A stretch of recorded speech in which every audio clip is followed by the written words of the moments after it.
And welcome to another episode of Hazardous Verbal Waste. I am your host, Shiro-chan. Today is Saturday, November 2nd, 2019. Got a lot of really cool stuff to go over this week. A lot more than can fit in just a short introduction to the episode. So, without further ado, let's get right down to it, shall we? In Yu-Gi-Oh! News, Konami brings Yu-Gi-Oh! Tribute Art Show to New York Comic-Con. Konami brought the Yu-Gi-Oh! Tribute Art Show to New York for New York Comic-Con. Over 60 art pieces were on display, including 6 never-before-seen designs. Gallery Hennock, just a few blocks from the Jacob K. Javits Convention Center, hosted the display from October 3rd through the 6th, and admission was free. The series' voice actors as well as the artists were on hand at the event and available for autographs. Artists Dan Mumford and Anthony Petrie attended the gallery on October 4th to personally showcase their new designs. Mumford's portfolio includes poster work for Marvel's Avengers Infinity War and Spider-Man Homecoming films. Petrie, an award-winning poster artist and designer based in LA, created posters for Spider-Man Into the Spider-Verse, Black Panther, and the Hulk. The voice actors Dan Green, Darren Dunstan, Erica Schroeder, and Jake Pack were available for autographs at the gallery on October 5th. Visitors were also able to pick up limited edition prints, posters, and t-shirts, and the first 100 attendees each day received a free button. After launching the show at Anime Expo earlier this year, Konami and Gallery 1988 featured 4 pieces created by Yu-Gi-Oh! Originator Kazuki Takahashi, which originally debuted during the Los Angeles show in July. Also in Yu-Gi-Oh! News, Yu-Gi-Oh! Getting official jewelry line, including Millennium Puzzle and more. One of the focal points of the Yu-Gi-Oh! Anime franchise isn't just the cards themselves, but the Egyptian mythology and magical surroundings that envelop it. Through the Millennium Puzzle, Yugi manages to share his body with an ancient pharaoh who assists him in winning card games and evading the Shadow Realm at the same time. Now, an official jewelry line is going to allow fans of the Duel Monsters franchise to acquire jewelry from the series itself in the form of the Millennium items that determine that fate of the world within the franchise. Twitter user Aitai Kuji shared the details about the upcoming Yu-Gi-Oh! Jewelry line from Super Groupies that allow a brand new way for fans to enter the series through gold-plated items that were also wielded by numerous duelists during the first installment of the franchise. The Millennium items played a big part in the section of Yu-Gi-Oh's anime that focused on Yu-Gi-Moto and his attempts to become the greatest duelist in the world. The series became a mad dash to obtain all of the items, which would grant its wielder unimaginable power, the likes of which would allow said user to take over the world if they so desired. While Yu-Gi-Oh! Duel Monsters focused on magic and mystery, subsequent seasons tended to focus more on technology, dueling academies, and even alternate realities as the duels between deck wielders became more and more intense. While the Millennium Puzzle certainly didn't have as much of a role to play later on in the franchise, the Millennium items themselves are still some of the most recognizable items from the franchise outside the cards themselves. I personally am very much interested in getting a set if I can, and I'll make sure to at least try and get the link to the original tweet that announced these items into the show notes. Lastly, in Yu-Gi-Oh! News, Yu-Gi-Oh! Card Game now has over 10,000 unique cards. The Yu-Gi-Oh! Official card game has produced over 10,000 unique cards as of October of this year. To celebrate the occasion, the franchise has launched a special website, Twitter campaign, and events in Osaka, Nagoya, and Tokyo. The card game is also celebrating its 20th anniversary in Japan. Cards from the game were on display at Osaka's Grand Front from October 21st to the 24th. They'll be on display at Nagoya's Oasis 21 from November 5th to November 7th, and at Tokyo's Shinjuku Station from November 18th to the 24th. A limited print of 30,000 Canon the Sword Mistress cards will be distributed at these venues during the exhibit run. In addition, 100 copies of a secret rare version of the Canon the Sword Mistress card will be given out to the Twitter campaign. Users must follow the @Yu-Gi-Oh!_OCG_info account and tweet the name of a card they have memories of with the hashtag, and please forgive me, I can't read the kanji, so I'm just going to read the translation, 10,000 Yu-Gi-Oh! OCG types achieved. Konami first launched the Yu-Gi-Oh! Trading card game in Japan back in 1999. The rules are based on the Duel Monsters game created by Kazuki Takahashi for the Yu-Gi-Oh! Manga in 1996. The series has spawned anime, films, spin-offs, video games, and much more over the course of its lifetime, and continues to do so to this day. I'm really excited about this, and I'm hoping that these limited edition Kanon the Sword Mistress cards don't go for astronomical prices on eBay, because I would really love, as a collector, to get my hands on at least the common one, if not the special secret rare one. If there are any Yu-Gi-Oh! Stories you would like to hear covered in a future episode, make sure to listen to the end of the episode. I'll be giving you information on how to contact the show with your stories. Until then, let's get on to the next segment. In Pokemon news, shiny Pokemon Go hunting is extra easy right now. If you're looking in the right place, it's easier to find a shiny Pokemon in Pokemon Go right now than it's basically ever been before. This is largely because of the shiny spawn rate of the costume starter Pokemon, but also because of current rates at which several odd and seemingly randomly chosen shiny Pokemon are appearing. It's not clear yet whether this second part of the equation will stick into the future. The shiny Pokemon spawn rate for most Pokemon is quite low. In other words, it's not very easy to find a shiny Pokemon in Pokemon Go. It's far easier than it's ever been in one of the traditional handheld Pokemon games, but still not easy, or at least not common. According to the latest research, the rate at which the costume starter Pokemon appear shiny is far higher than almost any other shiny Pokemon's ever been in Pokemon Go. While, per usual, we can't say the definitive rate at which any one Pokemon will spawn, it would appear that 1 out of every 20 costume starter Pokemon will appear available for capture as a shiny Pokemon. Now, if we look at what TSR on Reddit readers and researchers are reporting, we can see some confirmation that our suspicions were right. There are several other Pokemon with far more common spawn rates for shiny Pokemon editions than we've seen in the past. Niantic can change these spawn rates at any time, so it's possible this is only a temporary affair. Per the latest spawn rates for Pokemon egg-based shiny Pokemon, 1 out of 64 is shiny. That's the rate at which any one Pokemon that could potentially be shiny would potentially appear in a Pokemon egg. Chances are lower if we also consider the fact that quite a few Pokemon without shiny editions can also hatch from eggs. The 1 in 64 chance rate seems to follow for several other Pokemon in the wild right now as well. They are as follows, likely until the Halloween event is over at the end of October. Alolan Executor, Bronzor, Clamperl, Phoebus, Gligar, Lapras, Onix, Pineco, Scyther, and Sneasel.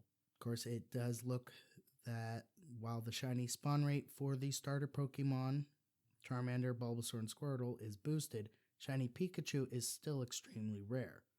Per the expanded research on the Sylph Road, it would appear that shiny costume Pikachu has a 1 out of 170 spawn rate, while shiny Yanmask has a 1 out of 700 spawn rate, which is, to be honest, really crazy. Also in Pokemon news, rare Pokemon card sells for a staggering $195,000 at auction. A single Pokemon card sold at auction last week in New York for $195,000. The card, a rare illustrator given away to only 39 contest winners in Japan between 1997 and 1998, features Pikachu on the front, drawn by his creator Atsuko Nishida, and is the only card with the paintbrush icon in its lower right. It's believed only 10 of the cards remain today, and anybody who once had one and didn't hang on to it is probably kicking themselves right now. I know I certainly would be if I'd had one of these cards and let it go. Hopefully anyone else who has one hold on to it because it is worth a lot. That's pretty much all we have for Pokemon news this week. On to the next segment. In Magic the Gathering news, Magic the Gathering bans popular card. Magic the Gathering has banned one of the most popular cards in the standard format. Since the release of the Throne of Eldraine expansion and the 2019 standard format set rotation, Golos ramp decks have dominated the format's metagame. The deck leverages ramp spells to play multiple lands per turn, then uses Golos Tireless Pilgrim to hunt down copies of Field of the Dead. By the time Golos hits the battlefield, Field of the Dead is often already primed to trigger, spawning new 2/2 zombie tokens with each additional land played. Now, this leads to an opponent soon facing an impenetrable wall of zombies, especially if more than one copy of Field of the Dead is in play. From there, it's just a matter of time before the Field of the Dead player has enough zombies on the board to swing in and defeat an opponent in 1 or 2 turns. Even mass removal spells can't stop the zombie apocalypse, since all it takes is a land drop to begin spawning new zombies at no mana cost. Wizards of the Coast has now ended the zombie threat in Throne of Eldraine Standard. Earlier last month, the company announced that Field of the Dead has been banned from standard play. In the announcement on the Magic the Gathering website, Wizards explains that the problems with Field of the Dead go beyond the Golos ramp strategy. Quoted, "Beyond just the strength of the strategy, Field of the Dead presents a number of other problems for the metagame. The repetitive on-board nature of its effect can cause games to frequently play out in a similar, deterministic way. Since Field of the Dead is a land, it can be difficult for many archetypes to interact with, further limiting the metagame's ability to adapt. Finally, the long-term advantage Field of the Dead provides often leads to prolonged games. We've observed a marked increase in matches going to time in tabletop tournaments and in average game length in digital play." End quote. The post also noted that the disproportionate number of Golos ramp decks played in a previous weekend's Mythic Championship 5 tournament and in digital versions of Magic, quoting, "Field of the Dead ramp decks represented 42% of the field at Mythic Championship 5 and maintained both a high play rate and win rate on Magic the Gathering Arena and Magic Online. Due to the strength and prevalence of the archetype, its warping effect on the metagame, and the undesirable play patterns it creates, Field of the Dead is banned in Standard. This includes both Best of 1 and Best of 3 Standard on Magic the Gathering Arena." End quote. Now, Wizards of the Coast moved this scheduled ban and restricted announcement up a month in order to closely monitor Field of the Dead's effect on the metagame, and so that it could implement a fix, if needed, before the next Mythic Championship event. Now, some Magic players feel that Throne of Eldraine Standard still needs tweaking, with Oko Thief of Crowns being possibly too powerful in food-based decks. Players will have to wait and see how the metagame adjusts to this latest banning. That's pretty much all we have for Magic the Gathering news this week. On to the next segment. In gaming news, how to run old games on Windows 10. Perhaps one of the biggest challenges facing games older than 10 years is getting them to work on modern PCs. Unlike film, books, or other mediums, games can't be as easily updated to work with current technology. But that doesn't mean these games are lost to video game history. There are emulators and compatibility modes and operating systems to help us revisit the games of our childhood. Like a few previous iterations of Windows, Windows 10 still has both the Run as Administrator and Troubleshoot compatibility options. If you right-click on the game icon, there is an option at the bottom called Properties. If you click on that, a pop-up box will appear with a few tabs.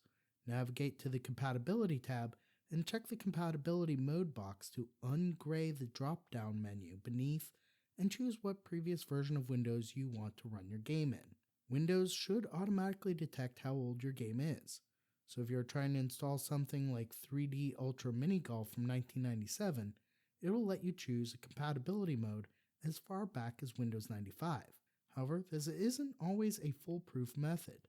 DOS games from way back when, for example, may be a particular challenge, but there are a few things you can do to get older games working on a modern machine whether it's tweaking some settings or installing other software. Well, what is compatibility mode, you may ask? Compatibility mode is a software mechanism inside of Windows that allows the operation system to emulate older versions of itself. While Microsoft tries to make programs and file formats backwards compatible, it doesn't always work with older games because the gap between when each one was released is too large. It depends on the program and how it's optimized and designed, if it's inherently backwards compatible, etc. There are a few specific reasons why older games won't run automatically on Windows 10, even in compatibility mode. 64-bit Windows 10 no longer supports 16-bit applications. Some older software depends on old Windows libraries that are no longer included with Windows 10. Since Windows XP, all versions of Windows no longer run on top of DOS. Older games rely on non-existent DRM solutions that stop programs from booting. But what if compatibility mode doesn't work? Well, there are several third-party software solutions that are great workarounds and a few Windows settings that you can turn off, although I would not necessarily recommend that. First, check Steam to see if it happens to have the game you want to play. Some developers will release remastered versions of older games to be compatible with modern operating systems. Duke Nukem 3D and Vampire the Masquerade Bloodlines are two such games that have been re-released on the digital storefront over the last few years. So you're technically purchasing a second copy of the game if you've previously owned or still own it on CD, but you're paying for the convenience of not downloading extra software or messing with Windows settings at that point. So there are options to play these older games, such as what if you want to install from a CD? Well, if you still have your old game disc lying around and an optical drive and want to install your games the old-fashioned way, you can take a look at something called DOSBox. A DOSBox is a standalone DOS emulator that supports hundreds of older games. You can find instructions on how to play a game via DOSBox through a link that I will provide in the show notes. There's no legal gray area around emulation. You can also try something like VirtualBox, a program that lets you build a virtual machine on your computer to run 16-bit applications in a window on your desktop. Another emulator in essence. Unlike Windows 7, Windows 10 does not have a Windows XP mode, which was a virtual machine with an XP license. You can basically create the same thing with VirtualBox, but you'll need a Windows XP license. That alone doesn't make this an ideal option, but it's still an option. Another option would be to disable driver signature enforcement if it's older drivers that are preventing your game from installing and or running. This is not ideal either, as driver signing helps keep malicious or unstable drivers off your OS. But if you want to risk it so you can try to get through all 120 Lemmings levels again, there is an option to disable driver signature enforcement. You would open up the Advanced Boot menu by pressing Shift while you click Restart. Select Troubleshoot, Advanced Options, Startup Settings. Press Restart. Select 7, Disable Driver Signature Enforcement. Press Enter to boot your system. That's all we have for that particular story. We also have in gaming news, Microsoft revives Xbox All Access program, now includes next-gen upgrade option. Microsoft is bringing back its Xbox All Access plan, the monthly subscription that includes membership to Xbox Live Gold and Xbox Game Pass, as well as Xbox One hardware, all for a discounted monthly fee. This time, however, Microsoft is giving subscribers the option to prep for a next-generation console upgrade when the next Xbox, named Project Scarlet, launches in holiday of 2020. Xbox All Access originally launched in summer of 2018. As part of that subscription, for $21.99 per month for 24 months, subscribers got an Xbox One S, Xbox Live Gold, and Game Pass. And for $34.99 per month, subscribers got an Xbox One X, in addition to Xbox Live Gold and Game Pass.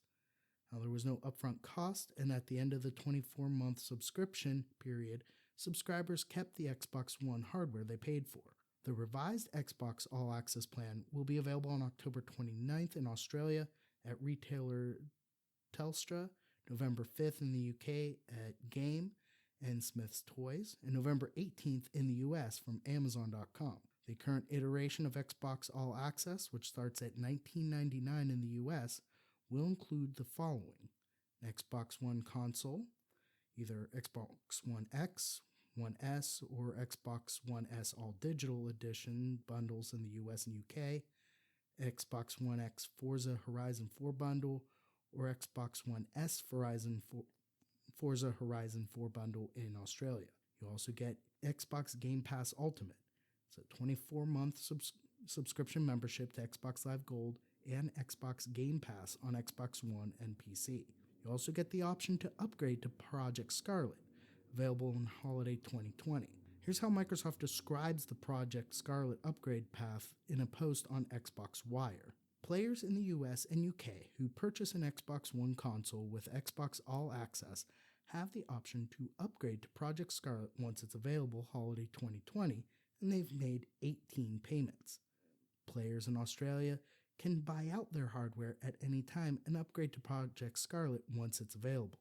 We realize buying a console is an investment, and some players are waiting to make the jump to the next generation with Project Scarlet when it launches in holiday 2020 alongside Halo Infinite. This is why, as a limited time offer this holiday season, players in the US and UK who purchase an Xbox One X with Xbox All Access through December 31st, 2019, have the option to upgrade to the next Xbox console in as few as 12 months and once Project Scarlet has officially launched. In order to participate in the upgrade program when Project Scarlet launches in holiday 2020, players in the US and UK will need to be in good standing with the respective financing partner in their market. Purchase Project Scarlet with a new Xbox All Access purchase from the same retail partner where they joined the program, and trade in the console originally purchased with Xbox All Access. Terms and conditions apply, including an upgrade fee for players upgrading from the Xbox One S All Digital Edition to Project Scarlet. Now, more details on the program, including specifics on financing, are available at xbox.com, and I'll try and make sure to have a link to that in the show notes.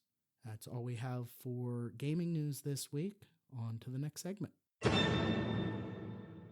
In movie news, Star Wars setback. Game of Thrones duo David Benioff and D.B. Weiss exit trilogy. David Benioff and D.B. Weiss, the duo who in 2011 launched the singular screen sensation known as Game of Thrones, have walked away from their much-publicized deal with Disney's Lucasfilm to launch a feature film trilogy in 2022. Benioff and Weiss were supposed to usher in the post-Skywalker era of the Star Wars brand with a 2022 New Start story that would stake out a new frontier for the era-defining cinema brand created by George Lucas. The Emmy-winning pair cited their historic deal with Netflix. They said their enthusiasm for Star Wars remains boundless, but regrettably, their schedule is full.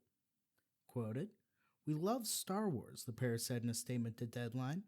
"When George Lucas built it, he built us too. Getting to talk about Star Wars with him and the current Star Wars team was the thrill of a lifetime, and we will always be indebted to the saga that changed everything."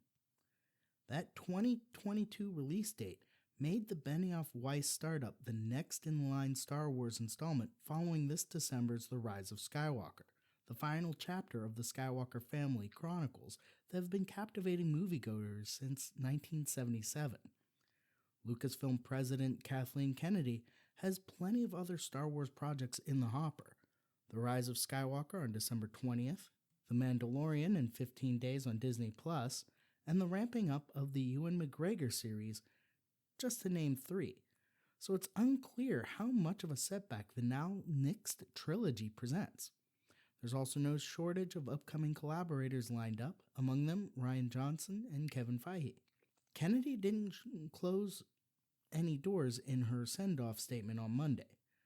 Quote, "David Benioff and Dan Weiss are incredible storytellers. We hope to include them in the journey forward when they are able to step away from their busy schedule to focus on Star Wars." End quote. Clearly, it's a big fizzle ending for the Firecracker Fuse headline from February of last year, when the deal was announced.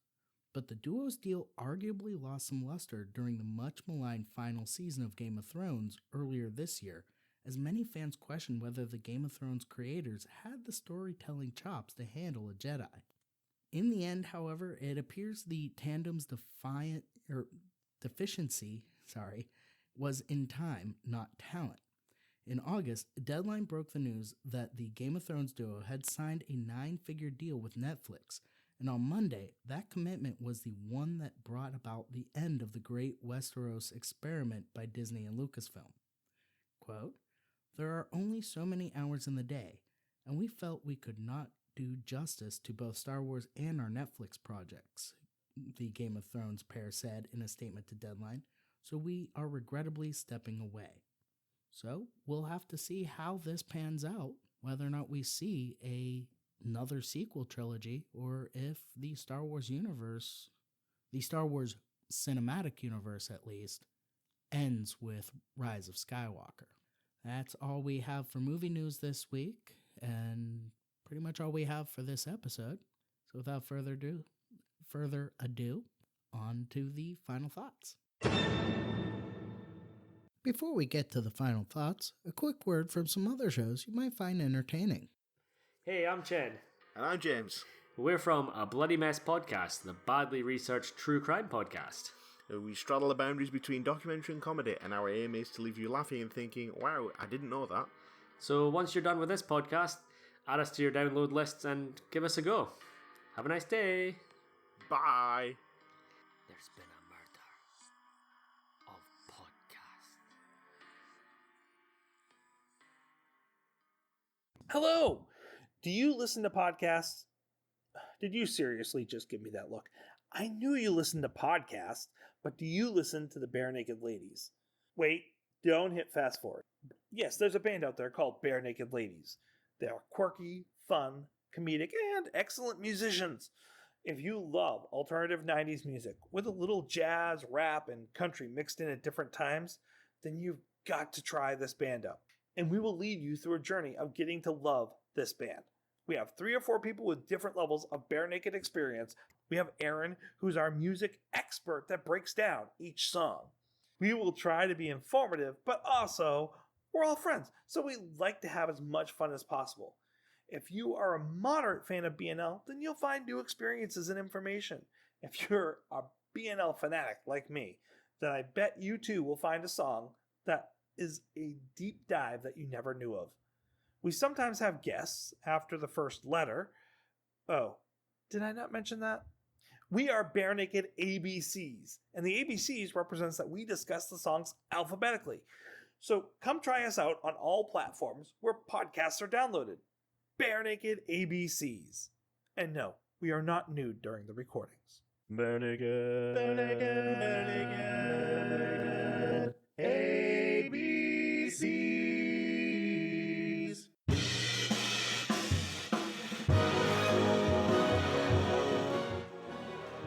Hello, future listeners. We are Historical AF. I'm Ashley. I'm Keena. And I'm Natalie.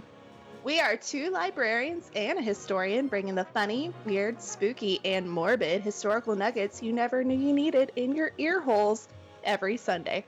And once a month, we bring you extra AF episodes full of your stories and history in the news. And we do this while hitting the giggle water and gracing the world with our foul mouths and wit.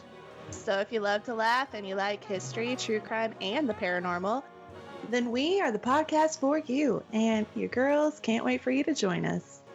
You can find us on all major podcasting platforms, including Apple Podcasts, Spotify, and iHeartRadio. For a full list of ways to listen, go to historicalafpodcast.wordpress.com. And while you're there, you can check out the photos that accompany each episode. Yeah, bye. We'll see you soon. I don't know. That'll probably scare them away. Yeah. Probably. Come to us. Come to the dark side. We have vodka. And cookies. Hell yeah. Bye. Bye.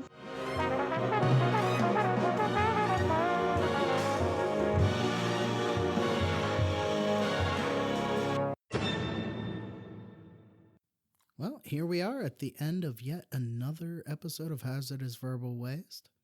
I hope you've enjoyed this episode and have been informed and entertained.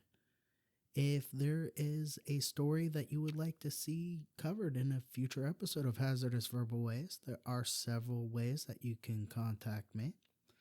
You can contact me via email. The email address is hazardousverbal@gmail.com. You can also use the Contact Us form on the contact page at hazardousverbal.com. You can also contact me through all the various social media accounts for the show. Those links are available on the hazardousverbal.com website on the contact page. You can also send me a voicemail message through Skype. The Skype ID is Ichimoto1. And if you do leave a voicemail message, I'll be sure to play it in a future episode. As for this episode, well, we certainly covered quite a bit. I mean, awesome news for Yu-Gi-Oh fans, especially the jewelry line that's coming out. Some interesting Pokemon news, Magic the Gathering news, and of course, that movie news about the two guys dropping out of the next phase of the Star Wars franchise. I mean, I'm excited for all of this information, what's coming next, what's going on, and I'm really excited. And there is some exciting news for those of you who want to support the show. Unfortunately, the Kickstarter is on hold. There were some issues with that I wasn't able to resolve right away. I'm currently working on it, and hopefully we'll have the Kickstarter for the show live shortly. But in the meantime, I did figure out that I wasn't making any sales on TCG Player because for some reason my inventory was not live. I have corrected that. The inventory is now live.